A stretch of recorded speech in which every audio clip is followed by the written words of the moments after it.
Hola, everybody! Wondering how to add the healthy advantages of whole grains to your new Mediterranean diet way of eating?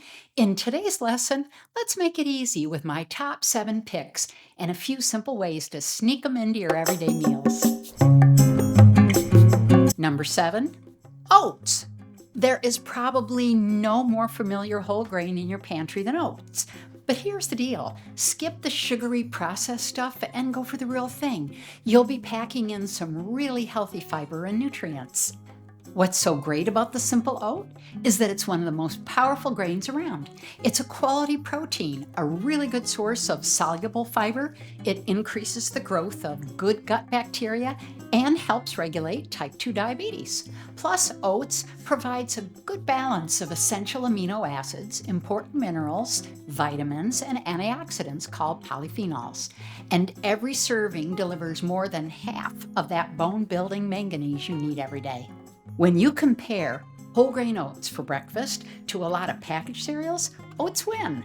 Cereal manufacturers promote their fortified cereals as good breakfast options, but they're fortified because so many of the original nutrients were stripped away when they made it that they had to artificially add them right back in. But they don't add back the lost fiber. Bottom line, ultra-processed food is never going to be better than whole food. For me, whole oats are probably one of the simplest ways to start the day with the first of the recommended 3 to 5 whole grain servings per day. You can make them hot or cold when you get up, or you could do it overnight, and it really helps to boost the nutrient-dense power with another Mediterranean diet mainstay, fresh fruit, and a sprinkle of nuts and seeds and a drizzle of unfiltered honey. Before we go on to number 6 on the list, let's talk about what a whole grain is and why it's an important part of the Mediterranean diet. And if you already know this stuff, just skip ahead using the chapter markers to the next whole grain. The kind of whole grains that are a big part of the Mediterranean diet aren't just empty carbs. They're hardworking, fiber-rich carbs packed with healthy nutrients, essential vitamins, and a lot of minerals. And unlike refined grains, whole grains are made up of the entire kernel of the grain, the bran, the germ, and the endosperm. The bran is that fiber-rich outer layer that supplies B vitamins, iron, copper, zinc, magnesium, antioxidants, and phytochemicals. The germ is the core of the seed, and so it's rich in healthy fats, vitamin E, and even more B vitamins, antioxidants, and phytochemicals. The endosperm is the interior layer that holds the starchy carbohydrates, protein, and small amounts of some B vitamins and minerals.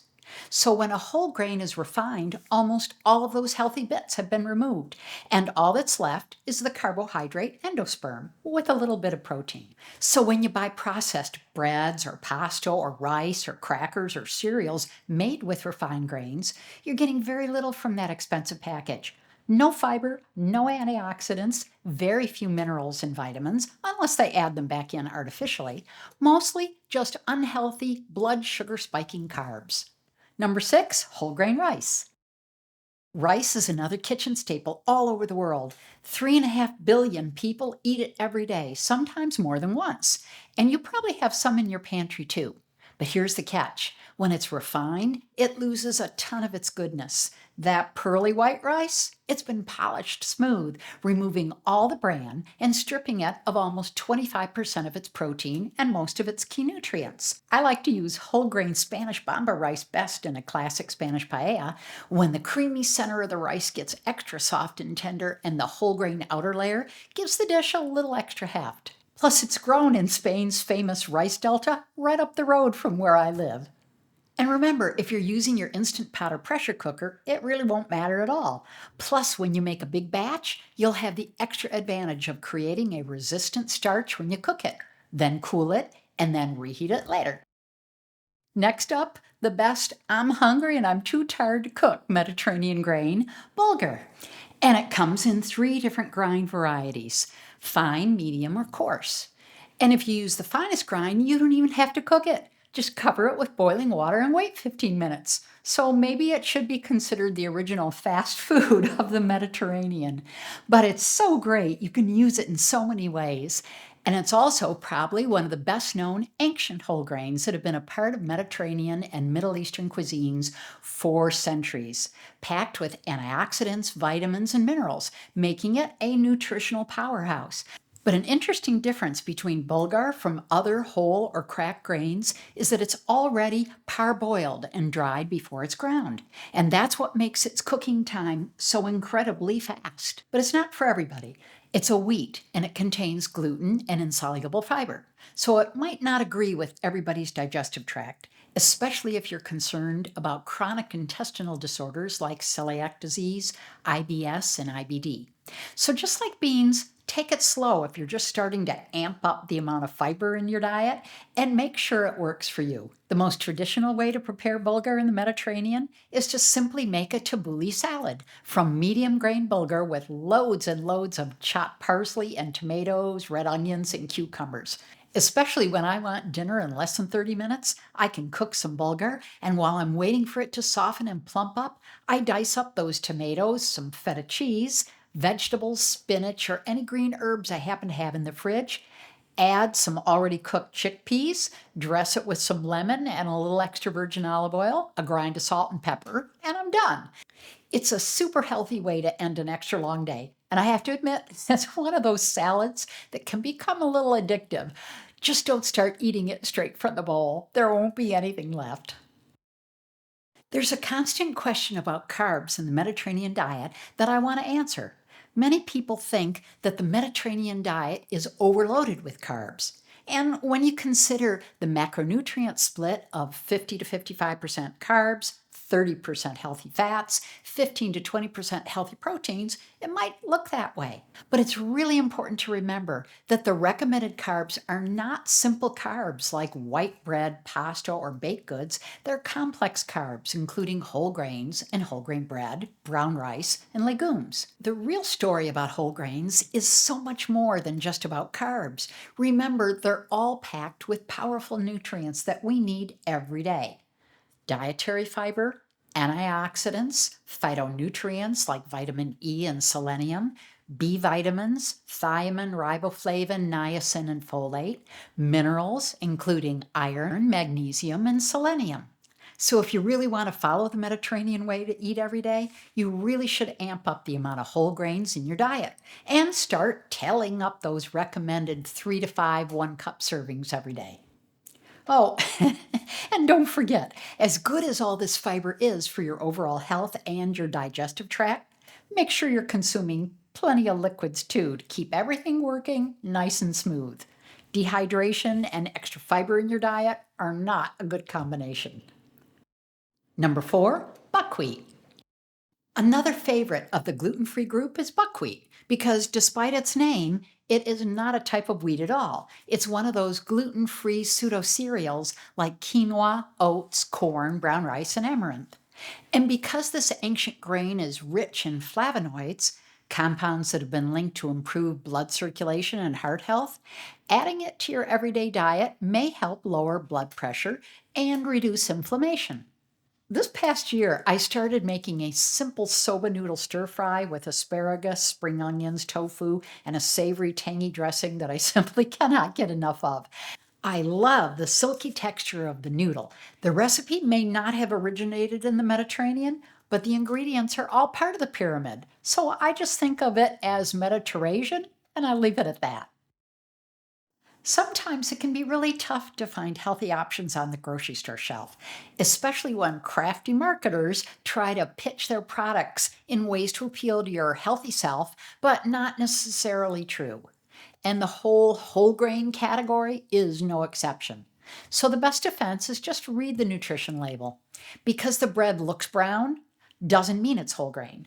Or just because the package plays up the descriptions like 100% wheat or multigrain or bran or cracked wheat or fortified wheat, they do not necessarily mean what they say.